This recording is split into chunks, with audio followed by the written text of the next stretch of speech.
Hey guys. Good evening. It's already 9:30 in the evening. May 5 na po tayo, 2021. Nakatulog na ako kanina ng konti and ayan, nagising ulit. So, better for me to make a vlog. Sorry pala guys kasi there are a lot of vlogs na bitin talaga. Pati po ako kasi I really need to tell you guys, it's not really about love for self. Pero pinakikinggan ko po ng randomly yung mga nare-record ko. Kasi hindi po ako kagaya ng iba na may edit pa.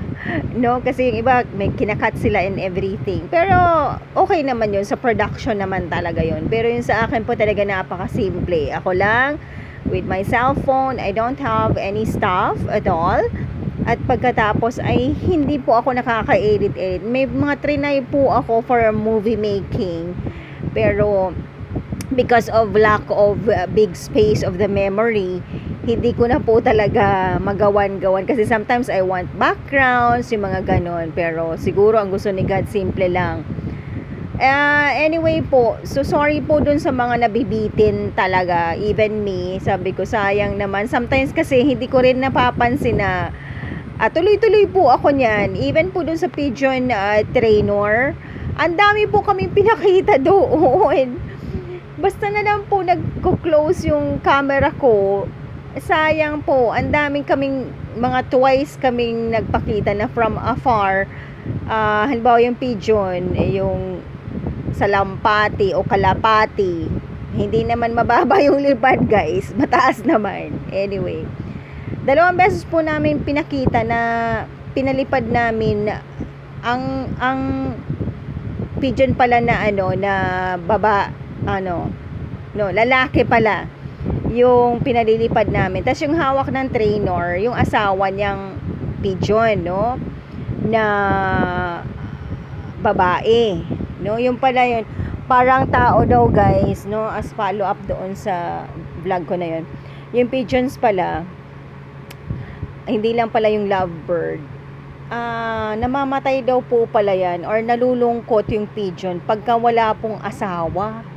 Parang tao daw po yung, kaya sabi nga nung trainer, pagka gusto mo ng pigeon, kailangan partner siya. Otherwise, kung mag-isa lang daw yan, later on, namamatay or aalis, no? Aalis talaga dun sa mga, sa owner or nagtitrain. So, kailangan talaga may partner. And in fact, nakita ko na sa training, doon sa exercise niya doon, no? Napansin ko po na talagang yung asawa yung yung pinapakita niya doon sa yung asawang babae na pigeon, ang pinapakita niya pag gusto niya nang tawagin yung atensyon nung lalaking pigeon, no? 2 beses po niyang pinakita sa akin, lumipad, tapos pumunta sa mataas na bubong. Tapos pagtatawagin na niya, ang pa rin po, nakakamangha, no? Amazing talaga, mysterious, and it's so amazing, no? Very talaga yung design ni God, na kahit ang layo-layo, no, babalik at babalik talaga po yung pigeon at kalapati. Ang dami po namin na pag-usapan sayang po hindi po na-cover talaga sa aking vlog. So siguro I'm gonna appeal doon sa mga merong extra good quality na camera, na ang dami-dami ko na pong kinover, na sayang lang, no? Kasi si Kuya, si Mr. Anier, in-explain niya po sa akin, para pating si Jose Rizal yung nakikita ko po sa kanya, no? Na yun pala yung ginagamit noon ni Dr. Jose Rizal, no? Our national hero, at Chinoy, no? Sorry Chinoy ha, ako mabait akong Espanyol. I'm a Spanish Filipino.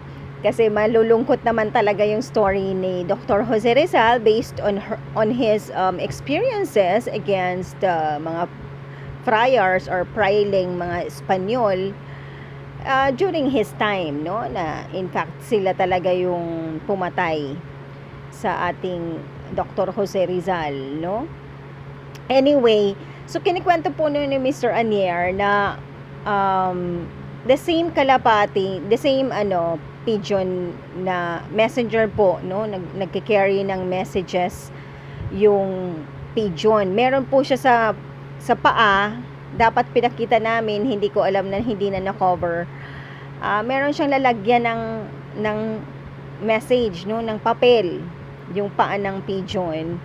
And then, sabi niya, halimbawa daw dito kung sa akin nga yung pigeon, tapos, magsisend ako ng message sa kasama ko, no, na halimbawa, hindi ka makakauwi or what. Yun, ilalagay lang po yung papel dun sa paanong pigeon at mauutusan daw po. No? So, syempre, mag-aantay din tinatanong ko lang kasi kung, lalo na kasi nung mga panahon, wala naman kasing cellphone, di ba? Pero we have that platform, no, the ability to discern. Sinabi rin yan during the time din ni Mama Mary. Well, especially kasi kung connected ka kay God, of course, yung mga guardian angels natin, they serve as messengers also. So, even if we don't have cell phones and, the latest gadgets, electronic way, no, of communicating and broadcasting and, publishing things, imagine na yung natural way, no, courier na pigeon or kalapati or salampati in Bicol. Nakakatuwa po. It really brought me back in the history of Dr. Jose Rizal na dun daw yun ang ginagamit nun ni Dr. Jose Rizal noon, no, sa kanilang kapatiran na sikreto against sa mga abuses din naman talaga ng ibang mga characters na galing pa ng Spain. Pero sa akin ngang effort ay pinapakita ko rin na hindi naman syempre lahat na nadala ng Spanish who colonized yung mga characters ng mga Espanyol that time who colonized the Philippines. Syempre, mga nakita lang yung masasama, di ba? That led to the death of Dr. Jose Rizal. He was a Chinoy, Chinese, no? Anyway, nakakatuwa na yun daw, alam na alam talaga nung trainer din, yung history.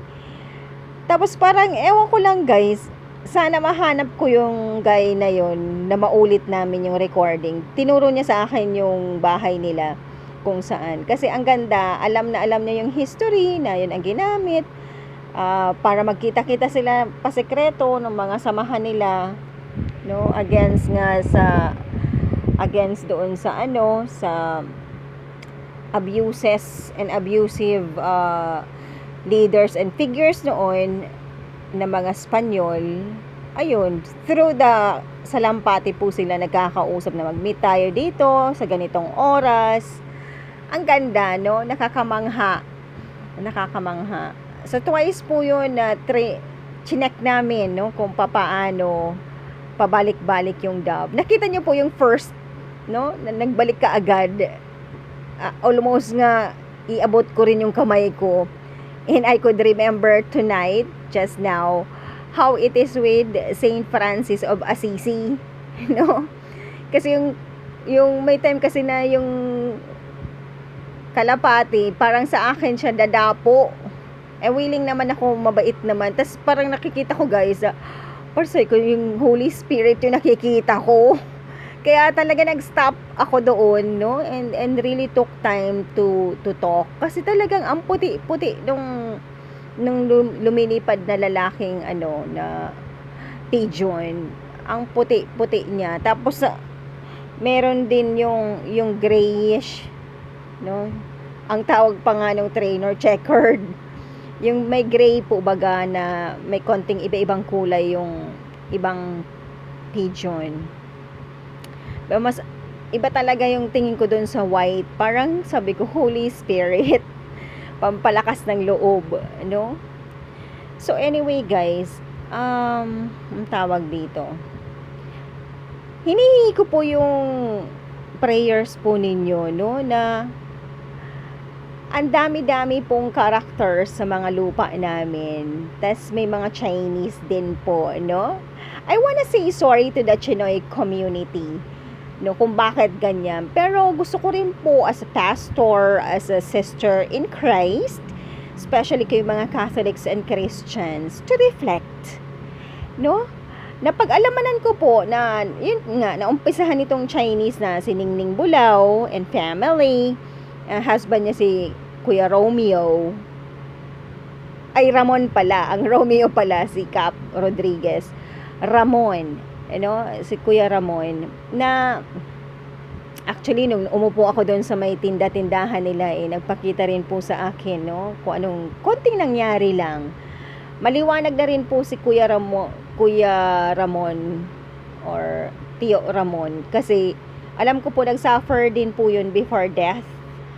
Nakwento sa akin ni Ramil na doon siya natutulog sa tindahan na yon while Ningning went to ang pagkakaalam ko po, no, feel ko sa lupa na tinitirahan nila ay sa amin pa po, no, sa amin din, San Antonio, Kapoknasan, part pa yata ng Milaor yun. Sa amin pa rin po yun. So, hindi ko rin alam kung ano yung relasyon namin sa mga Bulao. Bakit ganon? Pero, what I could see is that, pinuntirya kami ng mga Chinese, no? Tinitingnan yung records na sasabihin may arrear sa taxes. Kaya lang, excuse me naman, mga kapatid na Chinese, Chinoys, may right ba kayo niyan? Sabihin pa natin may palya sa kung anong payments or what. Meron ba kayong karapatan na mangharas? No? For me, it's really vexating, harassing na ganun ang ginawa sa amin ni Cha Ningning, no? Kasi even kasi yung Uncle Jin ko bilib na bilib, no? Nabili siya doon sa kwento na kami daw ay may 200,000 na utang.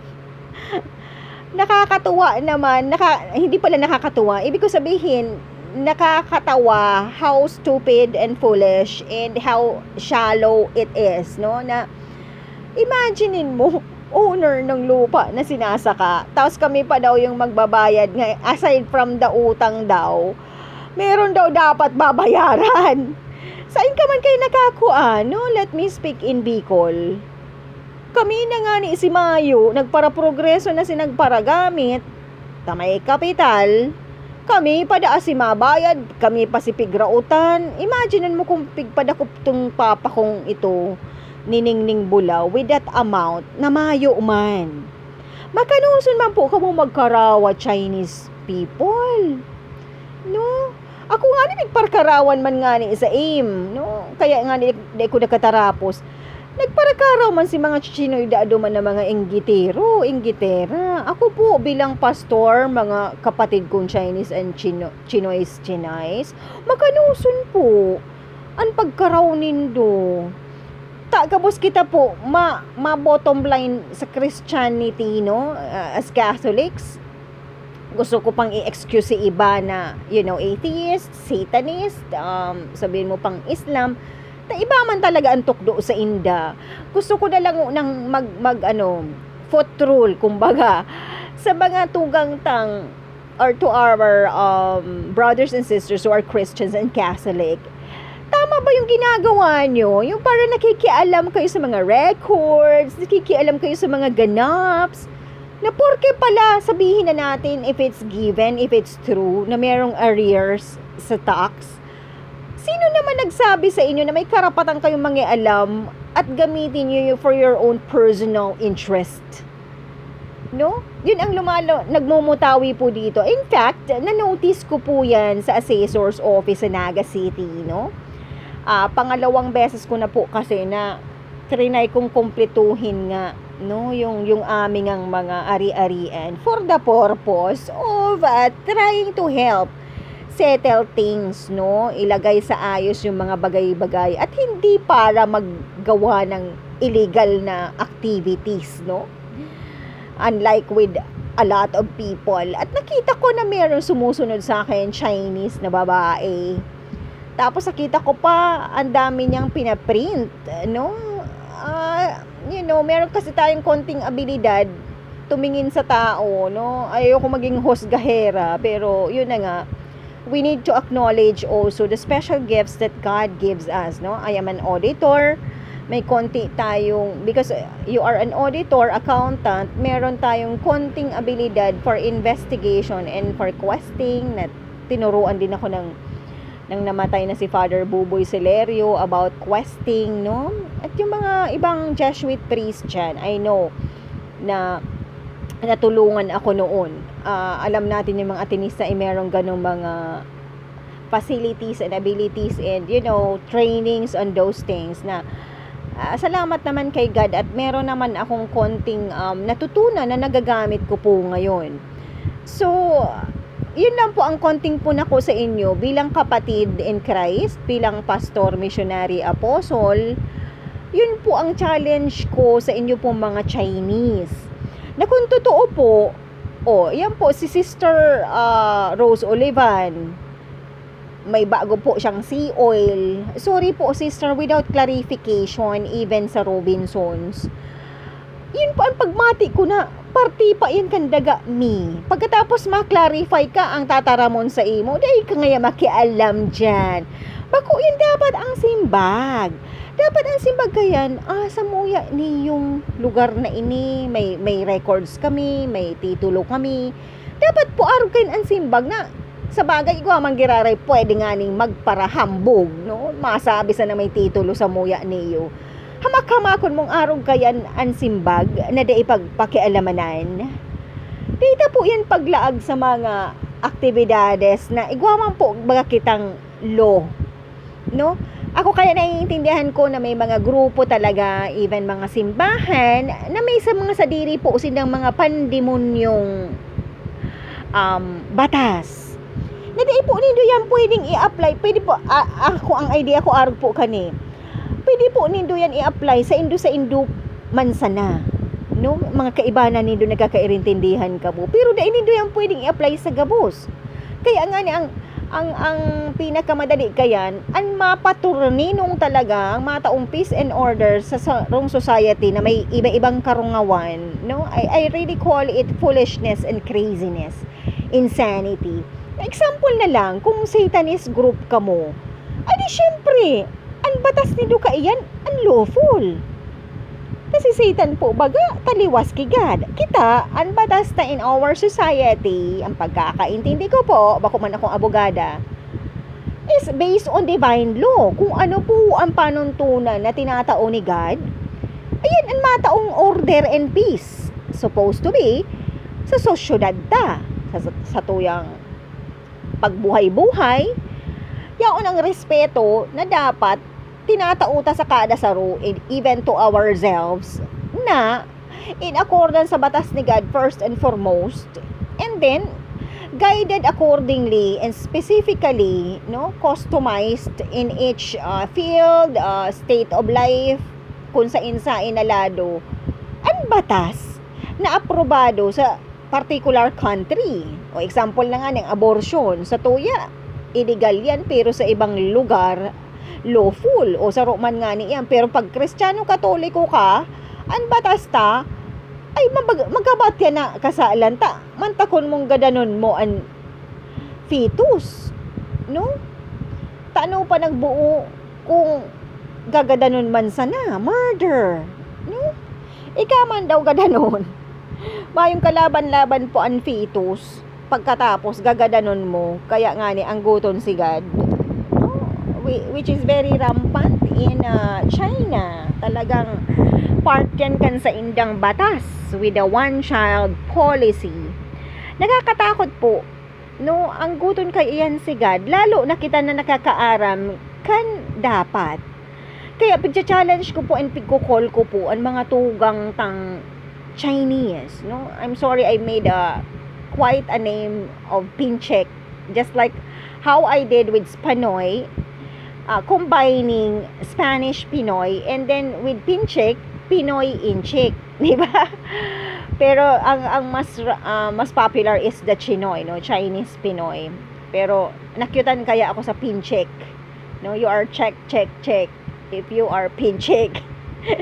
Sorry po, iyo po mga tugang ako, ugmahon ako pag nahihiling ko po kamo, no? I've said this already before, I've mentioned this already before na parang relaxing for me to look at Chinese people. Nakukyutan ako sa mga mata nindo, nakukyutan ako sa color nindo. I do not know, and with the feelings also na I do not know. Garo, it applies to me na you relaxes me, baby. I could say that to any Chinese na mahampang sa kuya. Pero itong fact na tatraidoral mo ako, takot man ako kaiyan, boy, girl. Iyo, takot ako kayan. Ang gusto ko kaya aramigahan lang na with faithfulness. No?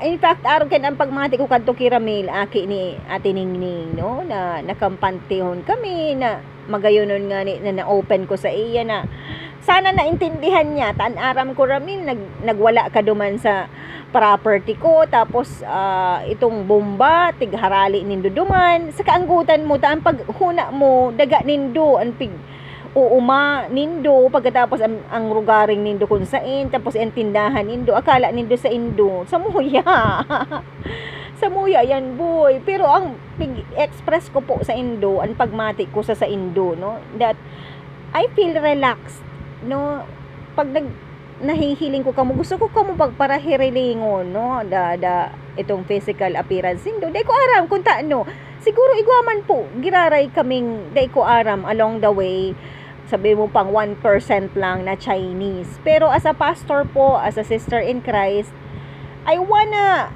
kumbaga mag-zero in kita gabos sa fact na whatever is our race, pag sinabi mong binunyagang Kristiyano, Katoliko, dapat nagkakairintindihan po kita. We speak the language of God, no? We should be speaking the language of God. As in, sa business baga, we speak in the language sa language of business. We could really express and communicate through accounting, no, financial statements, no, pag sinabi tang sa negosyo. Pero bako lang nga ni sa negosyo, even in the government agencies, no, non-government organizations, makakaspeak pa rin kita sa operation sarong grupong in organisasyon or circle through financial reports, no? Because we have resources and everything. So, in this case, kadto po, pig-text ko naman yan basta nataram ko yan yata kay Father Rex Arjona na ini niya ako ang inspirasyon sa ni God. No, ang mga tugantan Chinese, may pak. May mga points po akong sinabi sa iya. But in the light of wanting to help, no, na pastor man siya, dahil man hindi ako i-recognize as pastor, pero I am a pastor, no, even through these vlogs in the in the internet, I am really trying to express myself, no, as a preacher, pastor.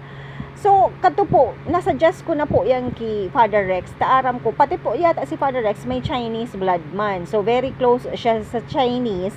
And very active man po, baga kaya talaga ang mga tugang mga Chinoy or Pinchek sa mga activities. Actually, right now, you could really see that almost in all industry, in all lines, aktibo po baga ang mga tugang Chinese. Part naman talaga kamukan mga citizen in the whole world. In fact, di ba? I do not know if it's still the latest. It's really the Chinese people who has the greatest number of population in the whole world, no? Kadakulon Chinese in all countries there is, no? Chinese. O so man pong problema kung araw kayan, tinulot manigad na araw kita kayan. So imagine kung da ipakita kayan kung mayo po si mga abortions, you know, we could just imagine kadakulon. Pero, yan ang tinulot ni God, no? Na magdarakol ang mga Chinese population, no?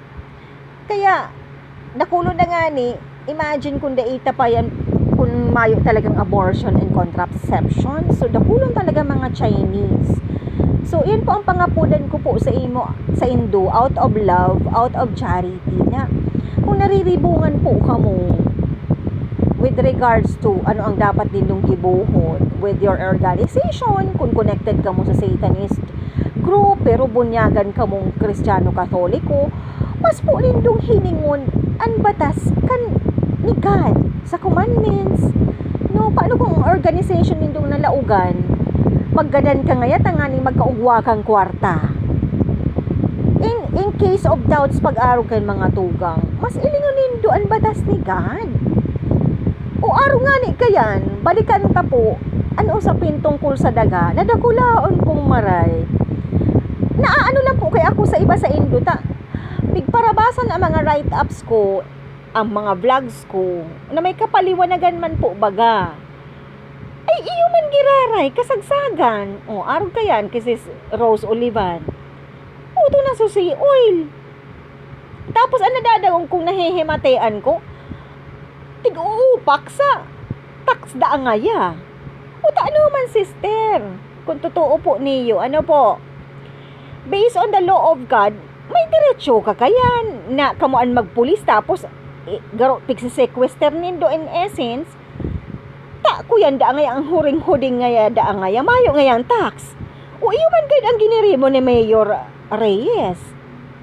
Gusto ko po kamo kayan maklirar kaya nga ni may number po baga ako sa mga vlogs ko. Sana po apudan po nindo ako tanganing maklir sa kuya kung baga tama sa laang nakukuha kong bareta. Naarog kayo an sa indo mga sentimiento. O, buot sabihin, arog man kayo ang sentimiento ni Attorney Robredo kung taano nagpara pakialam sa daga. Sala po baga, sa inya sa batas man giraray, sa konstitusyon, nagsasabi na kung ang kapwa mo may utang, may diretsyo ka magsingil. Sisay ka. Ika ang gobyerno.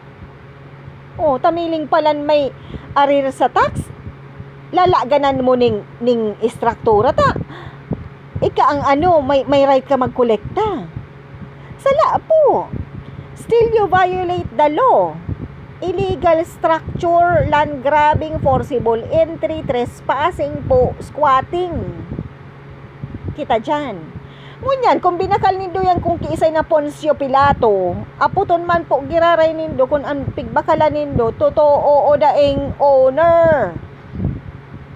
Kaya man po sa observation lang guys. Iyo po, nagpara, poon ako kayo mag-inquire. Inquire lang po baga, tungkol sa Robinsons.